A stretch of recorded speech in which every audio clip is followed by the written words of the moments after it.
Hello दोस्तों, welcome to this video. आज की इस वीडियो में हम क्लास 10 साइंस का चैप्टर इलेक्ट्रिसिटी देखने जा रहे हैं।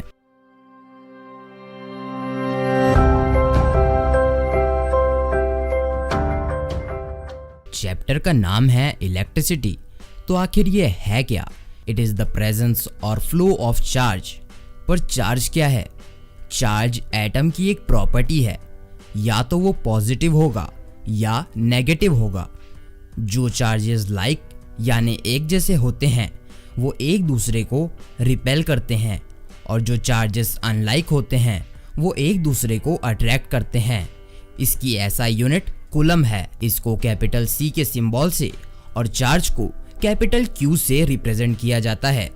एटम तीन चीजों से मिलकर बना होता है, इलेक्ट्रॉन, प्रोटॉन और न्यूट्रॉन। इलेक्ट्रॉन नेगेटिव चार्ज्ड होता है, प्रोटॉन पॉजिटिव चार्ज्ड होते हैं और न्यूट्रॉन न्यूट्रल होते हैं।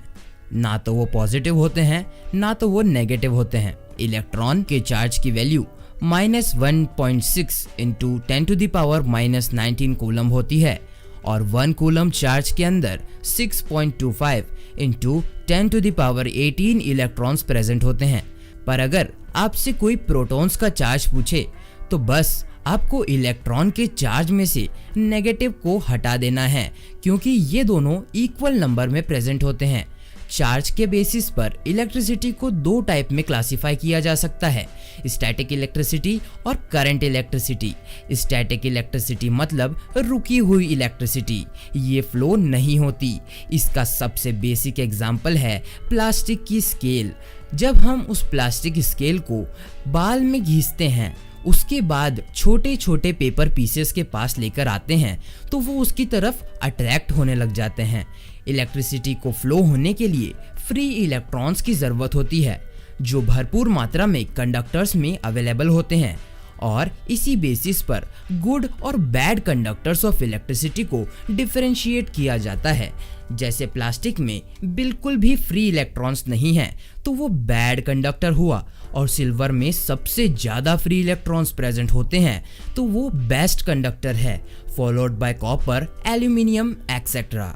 जब चार्ज एक डायरेक्शन में मूव करता है तब उसे करंट इलेक्ट्रिसिटी कहा जाता है। करंट की डेफिनेशन होती है flow of charge per unit time. Mathematically current is equals to charge upon time.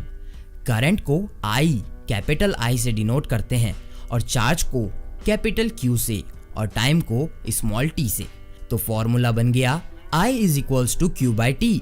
इसकी SI यूनिट एम्पियर होती है। इसे कैपिटल A से डिनोट किया जाता है। एम्पियर की छोटी वैल्यू को मिली एम्पियर और उससे छोटी माइक्रो एम्पियर में शो किया जा सकता है। तो आखिर करंट को मेजर कैसे करते हैं? उसके लिए एक डिवाइस का यूज किया जाता है जिसे एमीटर कहते हैं, जिसे DC डायरेक्ट करंट जो बैटरीज वगैरह में होता है, और AC अल्टरनेटिंग करंट आपके घर की मेन लाइन में होता है, उसे एम्पियर में नापा जा सकता है। एमीटर का रेजिस्टेंस बहुत कम होता है और इसको हमेशा सीरीज में लगाया जाता है सर्किट में। जैसे हमारे पास ये सर्किट है जिसमें बल्ब, बैटरी और स्विच है, तो हम एमीटर को लाइन में सीरीज में जोड़ देंगे। हमेशा बैटरी के पॉजिटिव से एमीटर का पॉजिटिव जुड़ता है और नेगेटिव से बैटरी का नेगेटिव।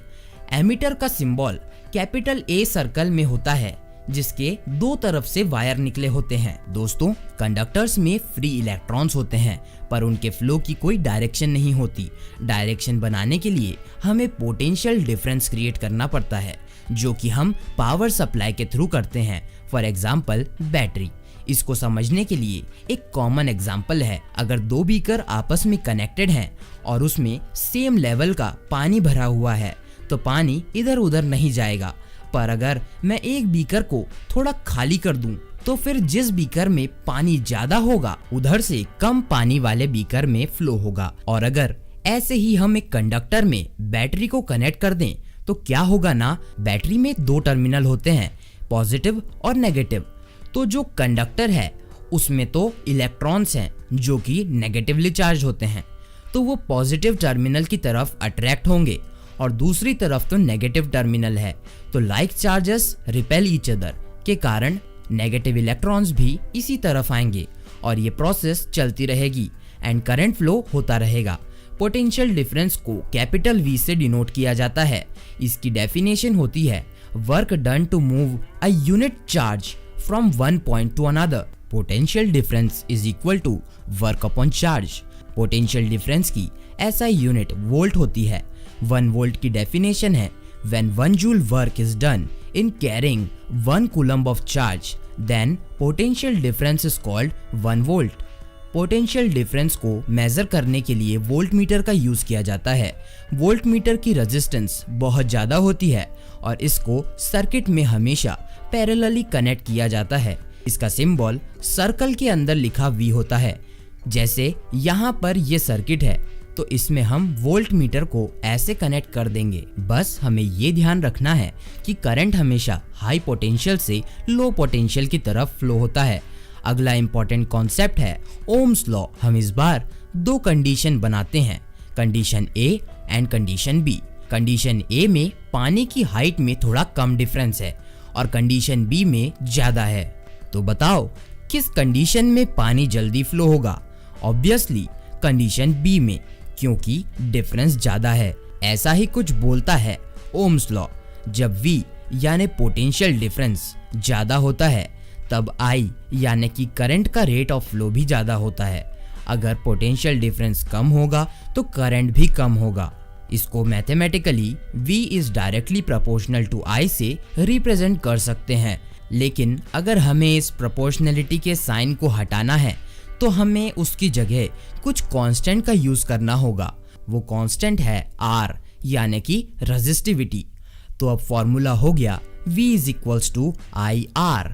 ओम्स लॉ की डेफिनेशन है potential difference across 2 points of metallic conductor is directly proportional to current passing through the circuit. इसमें एक कंडीशन ये भी है कि कंडक्टर का टेम्परेचर कांस्टेंट होना चाहिए।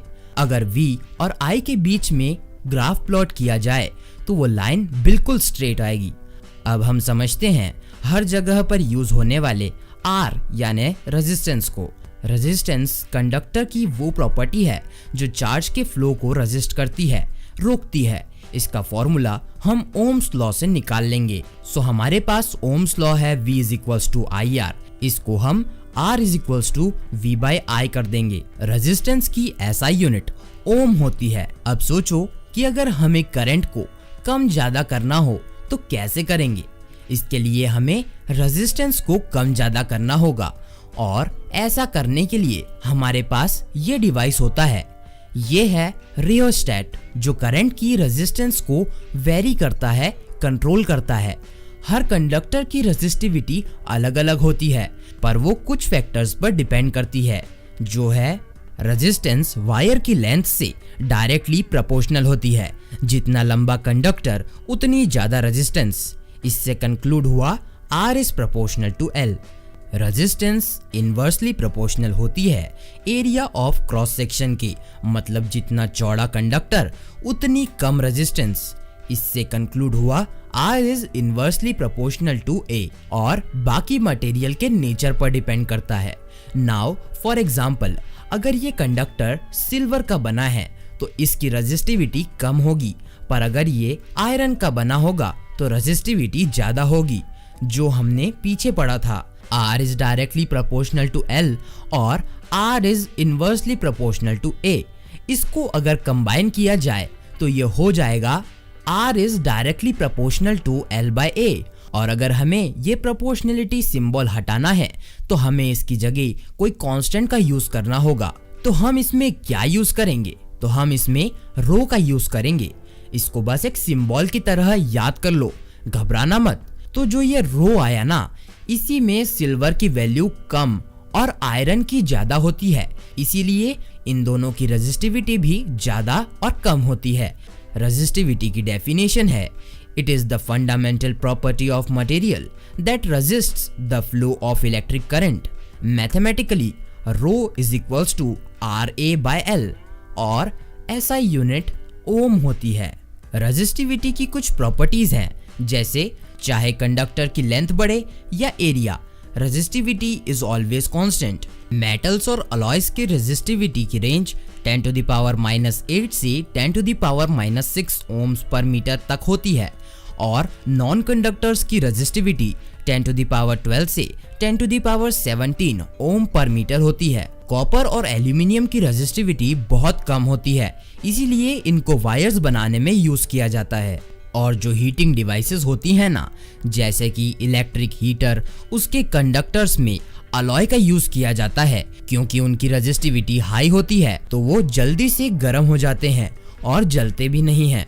अब हमें उस डिवाइस या कंपोनेंट की बात करनी है जो रेजिस्टिविटी क्रिएट करते हैं या लिमिट करते हैं या रेगुलेट करते हैं। एक रेजिस्टर ऐसी कोई भी चीज होती है जिसके थ्रू इलेक्ट्रिसिटी आसानी से पास न हो पाए। एग्जाम्पल फैन, टीवी, बल्ब या कोई भी दूसरा अप्लायंस।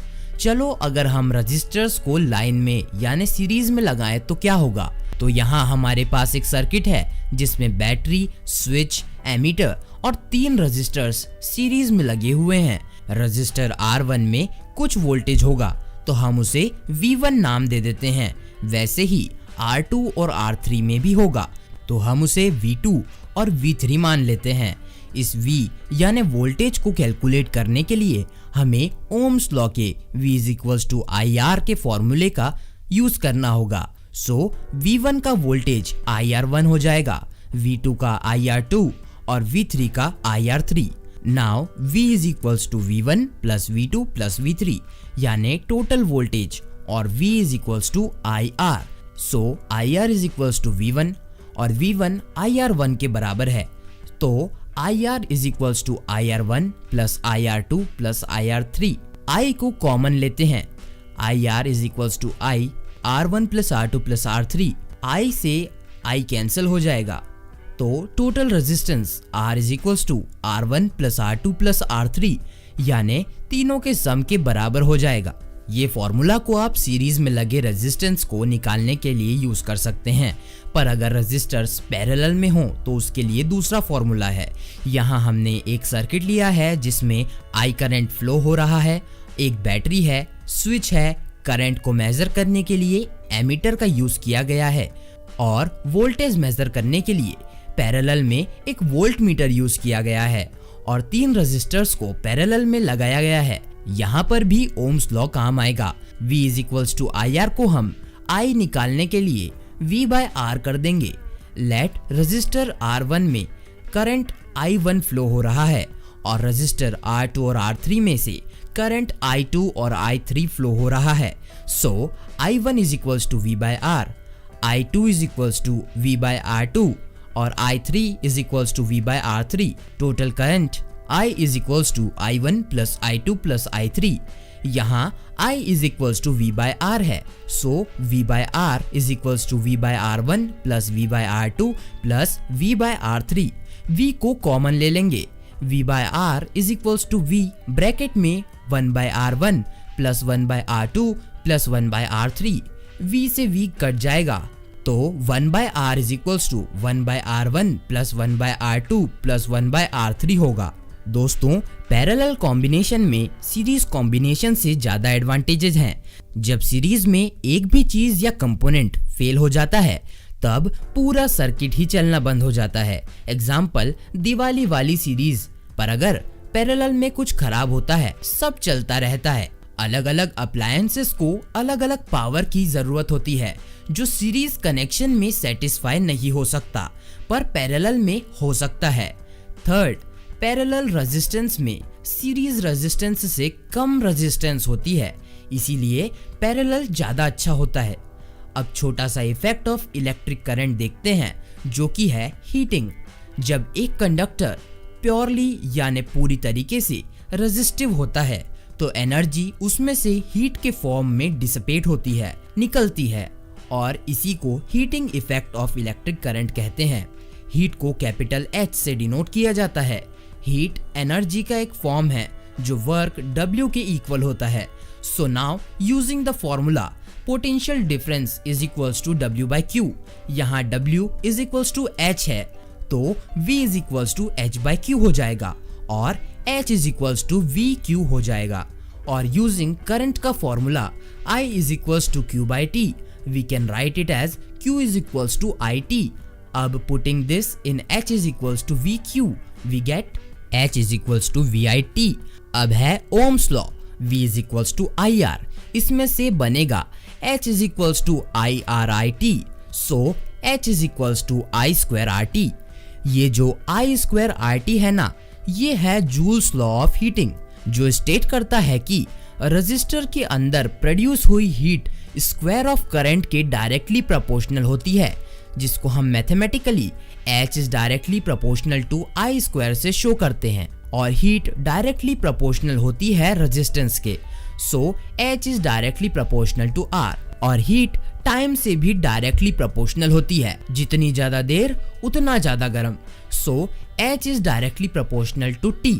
सो इन तीनों को कंबाइन करके हमें मिला H is equals to I square RT, और हीट की SI यूनिट जूल होती है, जिसे हम कैपिटल J से शो करते हैं. जैसा कि हमें पता ही है कि V is equals to IR होता है, तो H is equals to I square RT में I को V बाय R रख दो, बस बन गया नया फॉर्मूला.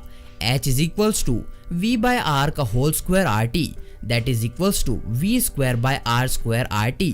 इसमें R के एक स्क्वायर से R कट जाएगा, सो हमारे पास फाइनली आएगा H is equals to V square T by R. पर हीटिंग इफेक्ट का यूज किन चीजों में होता है? अपने आसपास नजर दौड़ाओ, आपको ऐसी बहुत सारी चीजें दिख जाएगी, जैसे कि हीटर, फ्यूज, इलेक्ट्रिक आयरन यानी कि कपड़े वाली प्रेस, और भी बहुत सारी चीजें. हीटिंग कुछ जगह पर नहीं होनी चाहिए, जैसे कि टीवी, फ्रिज और भी बहुत सारे इलेक्ट्रिकल अप्लायंसेस में. इलेक्ट्रिक बल्ब, ये पीला वाला बल्ब तो सबने देखा होगा. इसके अंदर जो फिलामेंट होता है वो टंगस्टन का बना हुआ है, और उसका मेल्टिंग पॉइंट 3380 डिग्री सेल्सियस होता है. इस बल्ब में most of the power heating में यूज होती है, और इसमें नॉन रिएक्टिव गैसेस जैसे कि नाइट्रोजन और आर्गन भरी जाती है, नहीं तो टंगस्टन रिएक्ट करके जल जाता है. अगला डिवाइस है फ्यूज. फ्यूज एक ऐसी डिवाइस है जो इलेक्ट्रिक डिवाइसेस को खराब होने से बचाता है in the case of short circuit.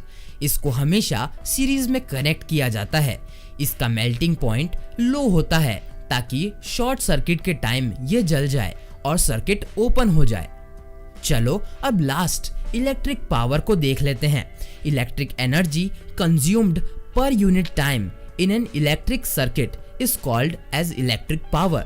यानी पर यूनिट टाइम में किसी इलेक्ट्रिक सर्किट में जो इलेक्ट्रिक एनर्जी यूज होती है उसे इलेक्ट्रिक पावर कहते हैं, जिसको हम P is equals to E by T से शो कर सकते हैं. अब जैसे हमने हीट के फॉर्मूला देखे, वैसे ही पावर के फॉर्मूले भी देख लेते हैं.